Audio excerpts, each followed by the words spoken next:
गेल्या 2 दिवसांपासून पुणे, मुंबई आणि संपूर्ण पश्चिम महाराष्ट्रानं निसर्गाचं एक भयावह रूप अनुभवलं.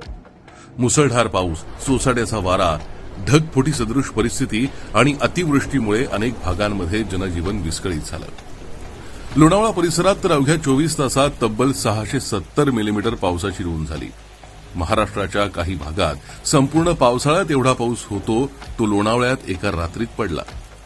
हा केवळ पाऊस नव्हता तर जणू आकाशातून धबधबेच कोसळत होते. सह्याद्रीच्या डोंगर रांगांनी रौद्र रूप धारण केलं. अनेक ठिकाणी दरडी कोसळल्या, भूस्खलन झालं आणि वाहतूक व्यवस्थेवर मोठा परिणाम झाला. या अभूतपूर्व पावसाचा फटका त्याच सह्याद्रीच्या रांगांमधून येणाऱ्या मुंबई पुणे द्रुतगती महामार्गावरील महत्वाकांक्षी मिसिंग लिंक प्रकल्पालाही बसला. दरडी कोसळल्यानं बोगद्यांच्या प्रवेशद्वारासमोर 100 टनांहून अधिक मलबा वाहून आला. यामुळे काही काळासाठी वाहतूक थांबवावी लागली. एकूणच परिस्थिती गंभीर होती. अशावेळी प्रशासन, अभियंते, तांत्रिक तज्ज्ञ आणि कर्मचारी जीवाची पर्वा न करता प्रतिकूल परिस्थितीत काम करत होते. मुसळधार पाऊस, कमी दृश्यमानता आणि सततचं भूस्खलन याच्यातही यंत्रणा परिस्थिती पूर्ववत करण्यासाठी झटत होती.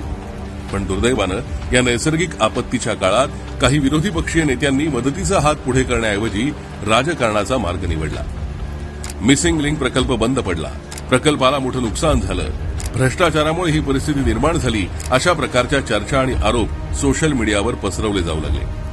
कित्येक अफवा पसरवल्या गेल्या. पण प्रश्न असा आहे की नैसर्गिक आपत्ती आणि भ्रष्टाचार यांचा संबंध जोडण्याचा हा प्रयत्न कितपत योग्य होता? तिथली जी खरी परिस्थिती होती ती लपवून फेक नरेटिव्ह पसरवला गेला. विशेष म्हणजे ज्या काँग्रेसनं एकेकाळी मिसिंग लिंक प्रकल्प अशक्य असल्याचं सांगितलं होतं, अत्यंत प्रतिकूल परिस्थितीतही प्रशासनानं वेगानं काम केलं. बोगद्यांसमोर साचलेला 100 टनांहून अधिक मलबा हटवण्यात आला. सुरक्षेची खात्री करून वाहतूक पुन्हा सुरू करण्यात आली. इतिहास साक्षी आहे. महाराष्ट्रातल्या अनेक मोठ्या प्रकल्पांना सुरुवातीला विरोध झाला.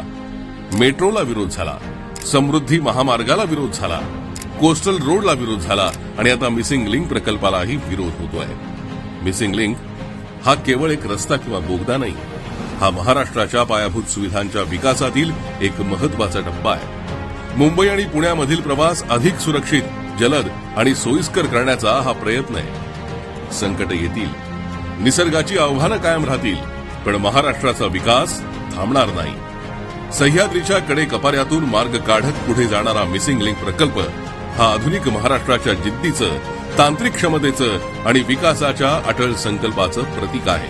विरोध करणाऱ्यांनी कितीही विरोध केला तरी महाराष्ट्राच्या विकासाचा प्रवास मात्र अखंड, अविरत आणि अविश्रांतपणे पुढे सुरू राहील.